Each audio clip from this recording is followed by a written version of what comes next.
এই R15 বাইকটা দেখুন আমাদের দিনাজপুরের একটা বাইক সরাসরি আমার দোকানে আসছে দেখতে পাচ্ছেন। তো এটার পিছনের অবস্থাটা দেখুন, পিছনের সাসপেনশন অবস্থা একদম বাজে, খুব ধারাস ধারাস করে সাউন্ড করতেছে, বেশি খেল দিয়েছে আর কি। তো পিছনে সিগনাল টিগনাল সব ভেঙে গেছিলো ওটার কারণে, পিছনের মাঠগাড়ও সাউন্ড করতো। তো মূলত এই সাসপেনশনটা আমরা এখন খুলে নেব বাইকটা থেকে, যেহেতু এটা সরাসরি আমাদের দোকানে আসছে, ওয়ার্কশপে আসছে। সরাসরি এটা খুলে নিয়ে আপনাদের রিপেয়ারিং করে একদম ওকে করে বাইকে লাগিয়ে দেখাবো যে কীরকম পারফরমেন্স হচ্ছে বা কাজটা কীরকম হচ্ছে। তো সাসপেনশনটা খুলে নিচ্ছি, দেখতে পাচ্ছেন। তো দেখুন এটাতে কিন্তু প্রেশার নেই, সে কারণে কিন্তু এটা বেশি লাফালাফি করতো, একদমই প্রেশার নেই। তো দেখতে পাচ্ছেন এটা এখন আমরা পুরোটা খুলে নিছি, এখন এটা সেটিং করে দিব। দেখতে পাচ্ছেন এটা এখন সেটিং করানো হচ্ছে, সেটিংয়ের পরে প্রেশারটা আপনাদেরকে দেখাবো, একদম 100তে 100 প্রেশার আসবে।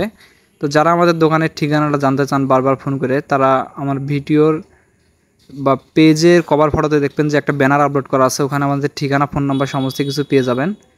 তো দেখতে পাচ্ছেন এটাতে প্রেশার একদম কিন্তু চলে আসছে, 100তে 100 প্রেশার আছে, কোনো অসুবিধা নেই ইনশাল্লাহ। তো কাজটা ওকে, এখন এটা আমরা বাইকে লাগাবো, লাগানোর পরে আপনাদেরকে দেখাবো যে আগের অবস্থাটা কেমন ছিল আর এখন কেমন হলো। আর মনোশকে আমরা গ্যারান্টি সহকারে কাজ করে থাকি, এই সাসপেনশনটা কিন্তু আর কখনোই সমস্যা সহজে আসবে না। 30 থেকে 40,000 কিলোমিটার চালানোর পর সমস্যা আসলেও আসতে পারে, কিন্তু তার আগে কখনোই আসবে না।